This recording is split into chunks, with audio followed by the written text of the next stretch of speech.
All right. Is there anything else before we get to the new stuff? What are your good things for today? What's that? What are your good things for today? My good things for today. I don't know. At the moment. You find a quarter or like a penny on the ground? No. No? Nobody cut you off? What's that? Nobody cut you off? The Dolphins won over the weekend. There you go. That's a good thing. Huh? Excuse me? Obviously I do. Nobody cares. That's what she said, though. It's just coming from you, though. It's okay. Patriots won. That sucks. I'm sorry, buddy.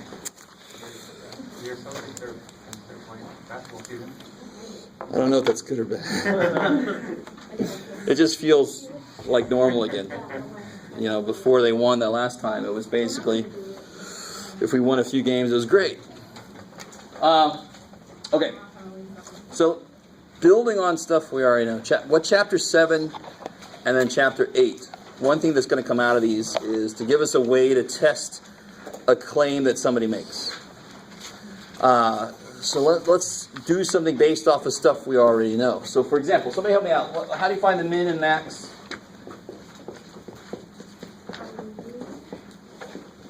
Usual values. Mean plus 2 standard deviations plus minus.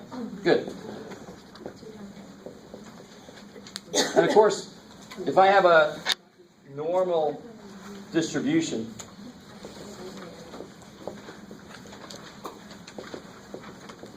how much stuff do I catch by going out that far? 95. 95%. So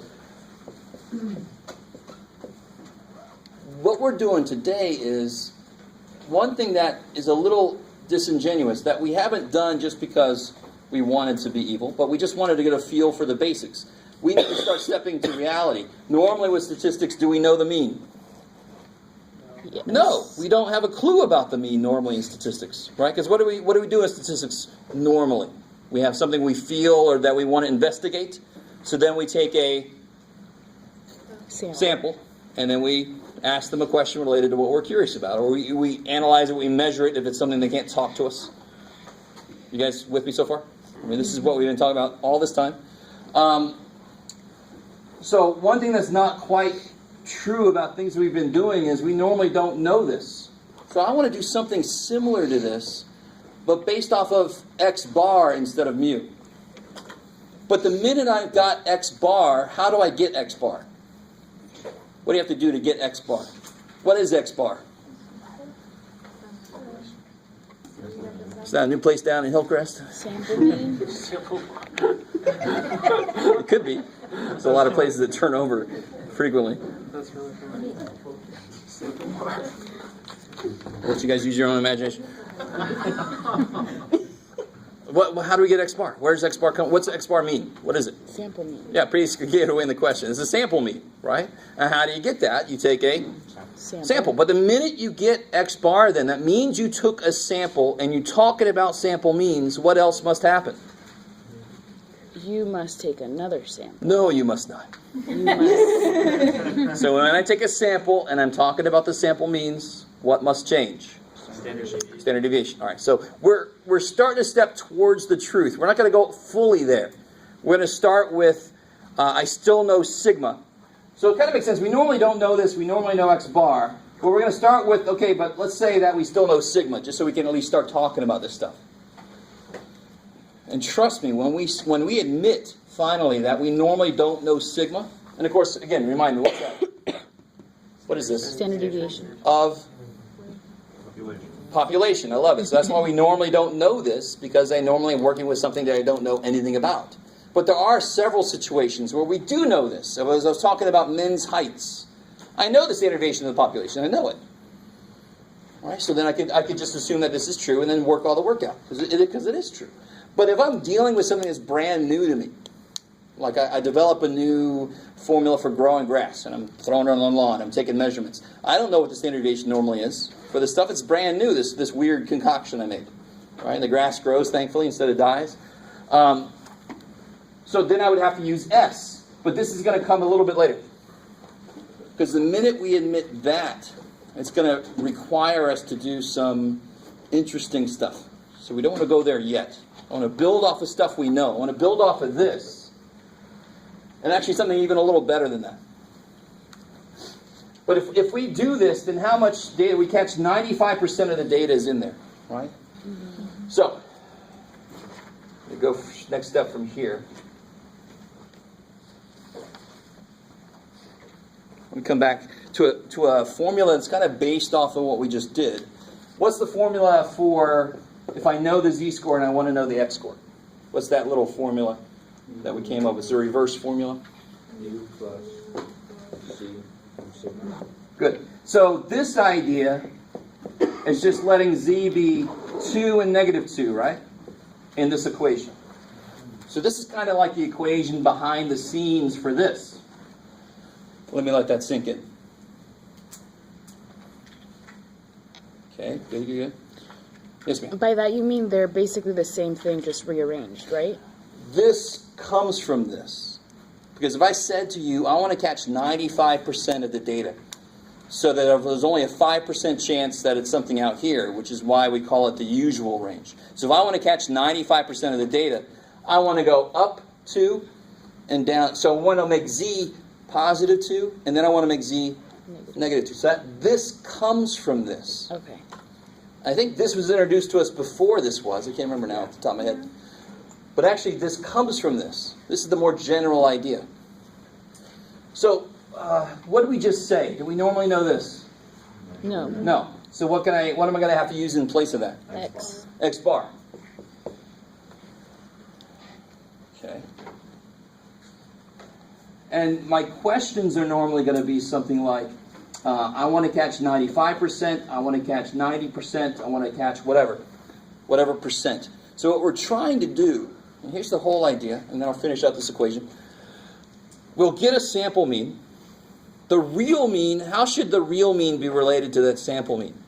So I take a random selection of a group of people from some population. I get a sample mean of whatever from them. The real mean, if it is a nice random sample, where should the real mean be? Close to. Close. So what I'm saying is, I'm going to get an x bar, and then I'm going to build this little interval around it, just like plus and minus 2 sigma, but we can be a lot more specific now. What if I only want to catch 90% of the information?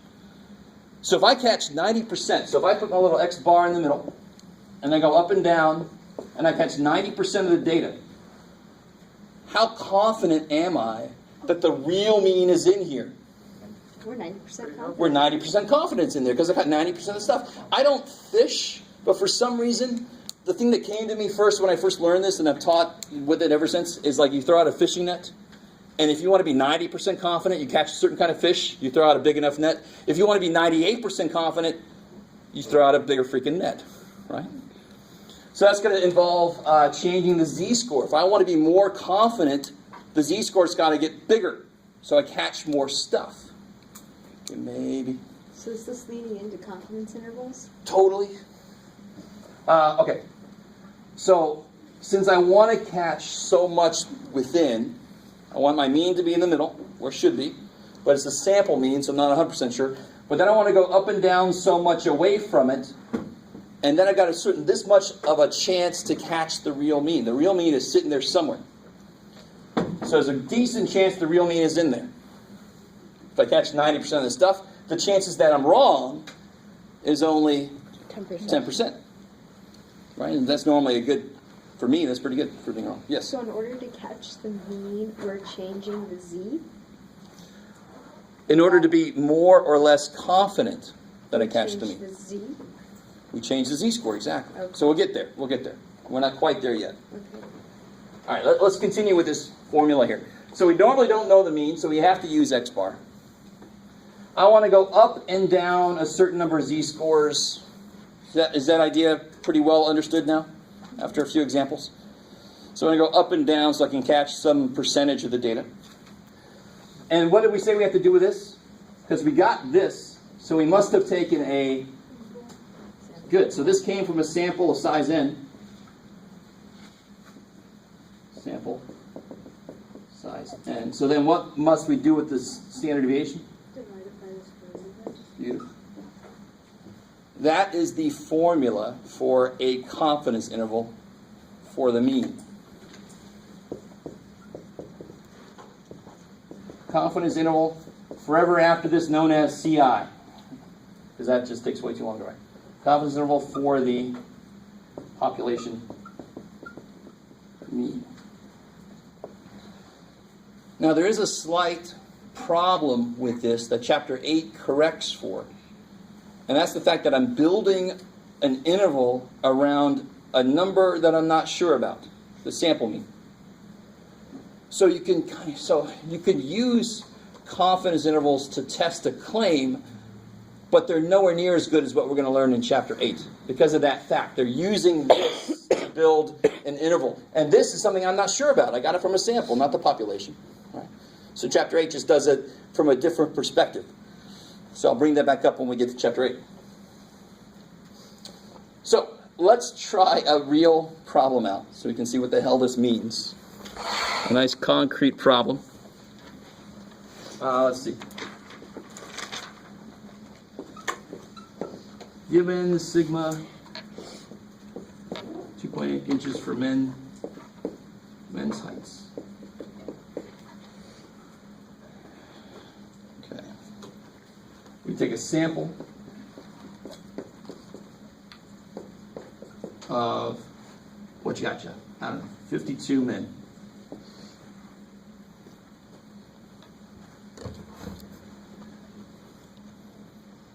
And we want to know, we find x bar equal to 68.2 inches.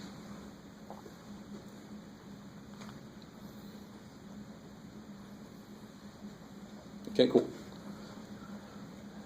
We want to create the 90, let's make it more interesting, 90% confidence interval for the true mean height. Whew.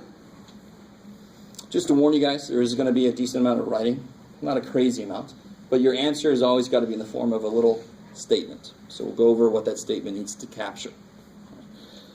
Big important part about statistics is figuring out what the hell you just did and being able to explain it to somebody else. So let's try to piece together what it is we need. We know this is the formula I want to use. So what do we know so far that we need in that formula? The sample mean. Good. Do we know the sample mean? 68.2.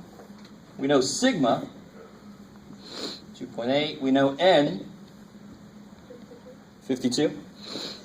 So that's everything I need except z-score. And how do I find the z-score? Good, look the table up. But what's it going to look like? To find the z-score, what is this going to look like if this 90% confidence interval? And how do I know that I can draw a picture like that for this? Because n is 52 is written. Beautiful. So it doesn't matter what I'm talking about. I got a large enough sample size that when I plot all the samples, they come out normal enough. Greater than 30, right? Good.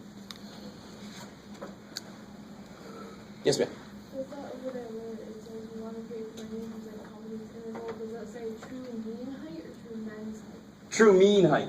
Like that. Okay. Is that the only word you had trouble with? It's pretty good. All right. So if I want to make the 90% confidence interval, this should feel very familiar. This maybe explains why I had that kind of question on the test. Find the z-scores that bound the middle, 70%, 80%, whatever, because it's exactly what you're going to have to be able to do for these kind of problems. So I'm going to take you through the long cut, and then I'll show you the shortcut. And the shortcut doesn't always work, so that's why we do the long way first. How do I find that? And I know several of you guys didn't quite get that one right, but the mistake most of you made was you looked up 0.9, and that, of course, is not going to find you what you want. It's not going to find either one of these z-scores. Is 90% below either one of these z-scores? Hell no. More than 90% is below this, because it includes this much too, right? How much is below this z-score? 0.05. Yeah, since there's 90%, there's 10% outside, so this is 0.05. And if you look that up in the chart, what do you get? 1.75. No, I'm sorry. I'm looking, there's one I know. Here's 1.645. Beautiful. I love it. It's one of the little asterisks, dudes, right? You should get 0.0505 and 0.0495. It's equidistant from 0.05. Do you guys all see that in your Z-score charts? Everybody's playing along? So then this is going to be negative 1645, and this is going to be 1645. Now notice something about the equation. What do I actually plug in the equation? Where is this represented in the equation, this idea of what we just did? The m plus 2 plus and minus. Plus or minus, it's already built in that it's going to go up and down. So I don't care about negative one. I just put 1645 in. The plus and negative is already built in. You with me? Yeah. Don't let this confuse you. The plus and minus is built in. All you really care about is this true number here, the 1.645. All right, I might as well show you the shortcut while we're at it. If you're looking at your Z-score chart, do you see at the very bottom, little tiny baby chart here? It says common critical values. We learned critical values in chapter 8, but they're basically z-scores that cut off. In this case, they would cut off what I'm catching and what I'm not catching. Right? So they're the critical values. Look for Oh, hey, 90. confidence level of, what did I say, 90%? What do you get there? 1.645. Kick ass. Now, of course, I am not always going to give you 90, 95, or 99. I'm going to give you 97, 93, whatever the hell I want. Not all the time, but sometimes. Just to make sure you remember that's where they really come from. That's just somebody doing it for us. How are you feeling so far? Good. So the idea behind this is not crazy bad. And the work behind this is not crazy bad. That hasn't happened yet in statistics for us too much. Right? And I'm not sure if what I'm saying is even true for everybody at the moment. The math of this, let it be simple. It's just plug and chug. They got to give me this. They got to give me this. They got to give me this. And they have to give me a way to find that. And that's how I find Z-score always. Right? So now I just got to plug and chug. Now I just got to throw all that stuff together. So X bar is 68.2. Give or take. What goes here? 1.6. 1.645 times 2.8 divided by square root of 52. So see how this equation, be careful, don't double do this. It's built into the equation that it divides by root n. I always get people that do root n and then they throw that in and then they do by root n again. Do you see what I'm saying? On the side, they change the standard rate and then they throw it in here over root n again. That's a little evil. Right? Don't cut that thing down by more than it should be. It already gets cut down in the equation. So the first thing you should probably do, just to make your work a little bit easier, and because the book very often asks for this, this is what we call the error. It's kind of like what I'm off by. So have you ever gone to the fair and there's a person that's guessing people's weights? Right? And they say, give me plus or minus 5 pounds or something. How much they're allowed to be off by. How much their error is allowed to be. So this is how much we're off by from our sample mean. Give or take this. So when they say error in the book, they mean this part of the equation. So figure out what that is first in your calculator, and then you just have to add it to this and subtract it from this. Isn't that just 90%, pretty much? How do you mean? The error? No. Well, I don't mean literally 90%, but that's representative of the 90%. If I go this far out from this, I'll catch 90% of the data. But don't try to have this 0.9 show up here at all. Yeah. It's never going to do that. Yeah.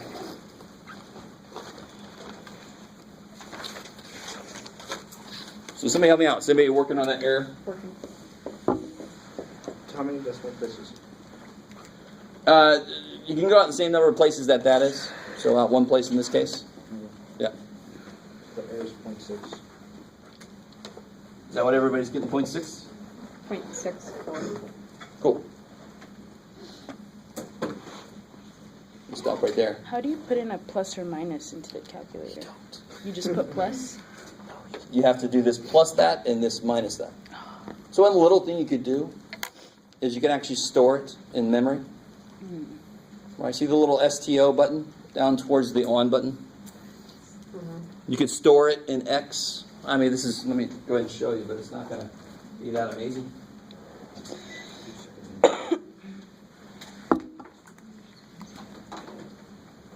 We're going to do enough of these problems that, any little savings in time is going to add up. So what I would do is I would do that error first.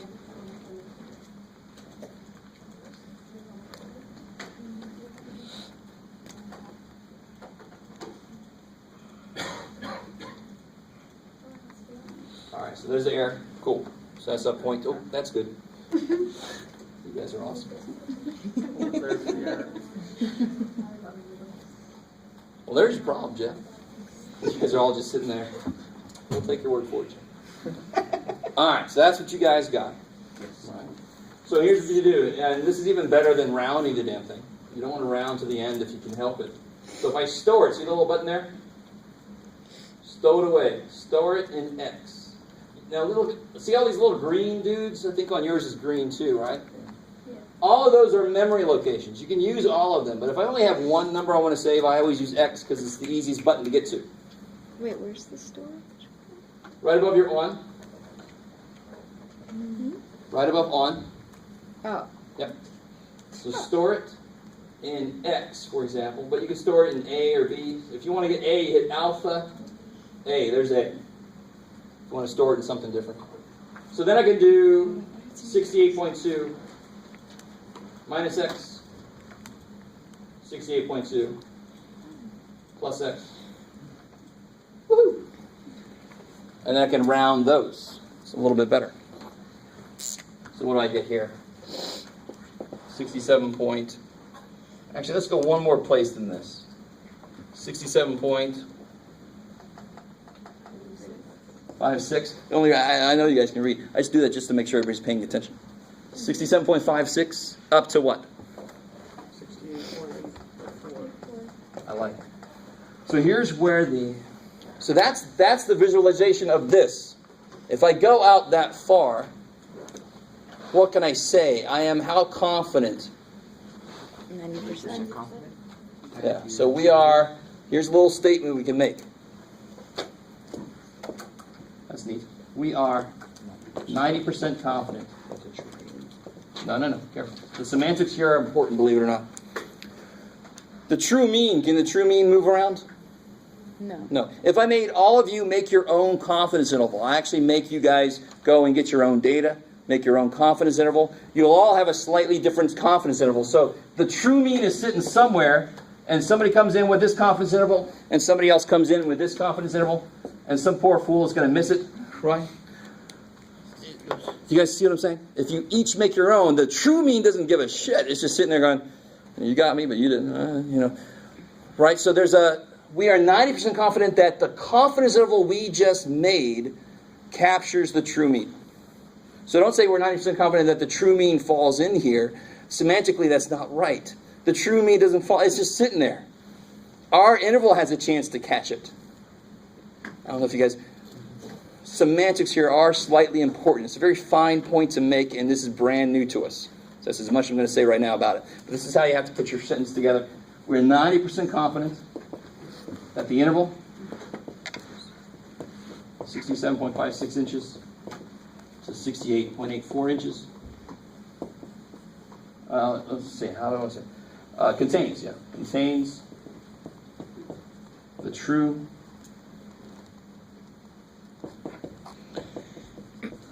mean height of men.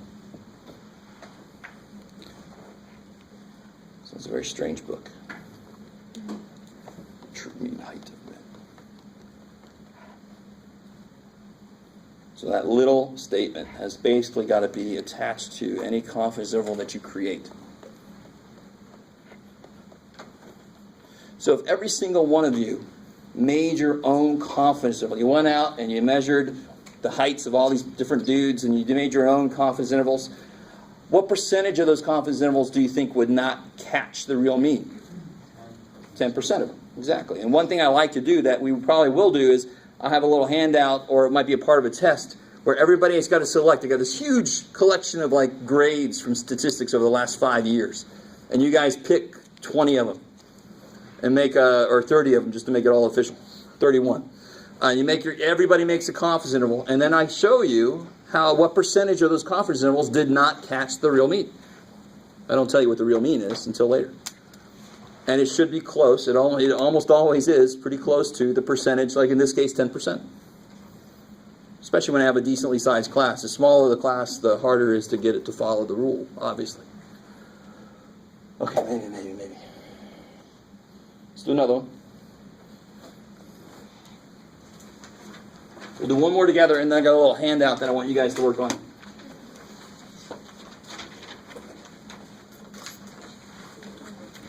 Chuck? Yeah. Would you have to make it 31? Yeah. Because unless I it would tell be you from the normal. beginning. If I tell you from the beginning of a problem that it's normal, how large of a sample do I need? Any side? 30. At least one. Right. You at least have to take one person or something. You with me? It doesn't have to be 30 because I already know it's normal. If I start with a normal distribution, I don't need to make it normal by taking a large. It's already normal. So any subset of that is going to be normal when I plot all the samples. If it's not normal, then I have to start with, or if I don't know, I have to make it at least 30. Let's see. All right, so let's make up some more stuff here. We know sigma equals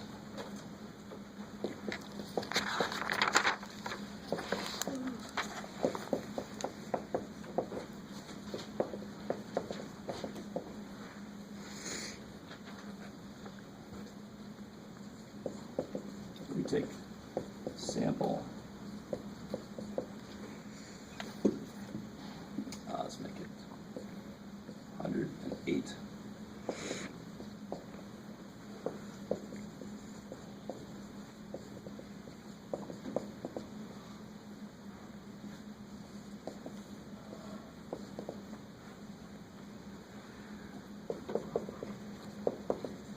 Find the 92% true mean final stats gray. Whew.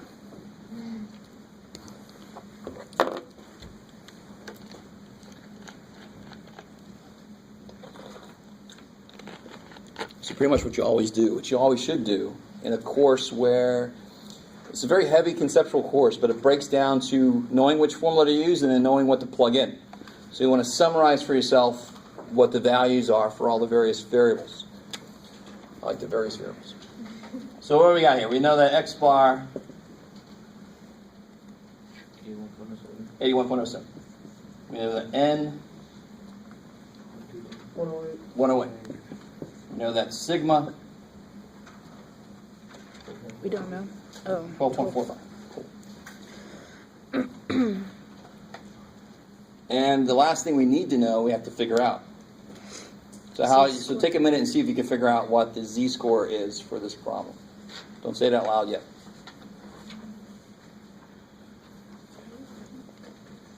It's the point minus the mean. Be careful now. It's the mean minus. No. You don't calculate the z-score. You look it up Oh yeah, that's based true. on how confident we want to be. Yeah, 92%. Let's see. So it would be 8%, isn't it? It's outside, so how much is on one side? 0.4 or 0.04. Good. Tell me what last. So let's see.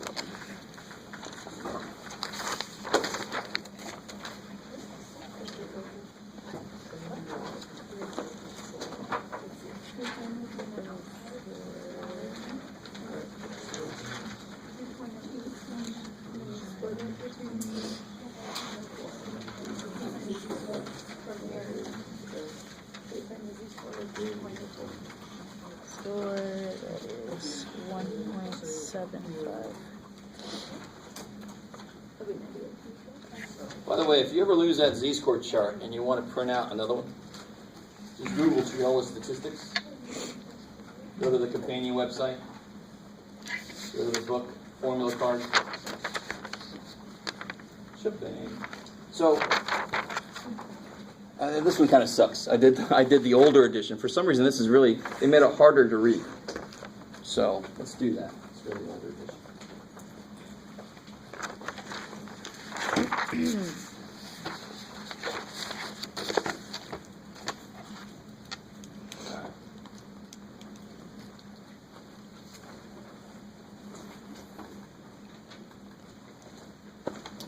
So if I want to be 92% confident, how much is outside?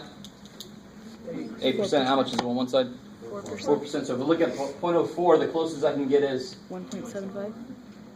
0.0401, which is damn close. So I get 1.75. I like it. So my Z is 1.75. How are we doing there? You want to see it again? Yeah. So again, how did I get there? Draw yourself a little picture. Always a good idea. You catch 92% of the data, so how much must be out here? 8%, so how much is on one side? 4%. That is not a z-score. That's an area, and where are areas up here? In the middle, right? If I have a z-score, I can look at an area. If I have an area, I got to look back out to get the z-score. So be careful about that. So where's the closest I can get to 0.04? It's not there. That's 0.004, so don't make that mistake. 0.04 there. That's the closest I can get. And then you just look back out to see what z-score that is. It's going to be negative 1.75. I don't care about the negative part that's built into the equation. It's just 1.75 that's important. Before, it used to always be 2. We'd always go out 2 places because that was what we defined unusual to be. Chapter 7, Chapter 8, we start to get a little more precise about it. Unusual could be very different things. If I'm talking about conditions in a nuclear reactor. No, this is good. Give me 1 second. Sorry. Okay. Conditions in a nuclear reactor that if things are going wrong, if things are too far out of whack, the thing's going to blow up, I probably want to be a little bit more lenient. I don't want to go out 2 standard deviations. Maybe I want to go out 1 standard deviation, and that's when it's going to prompt me to look. Things are out of whack by 1.01, I'm going to go take a look at what's going on. I want to be a little more conservative in what's going to make me do something.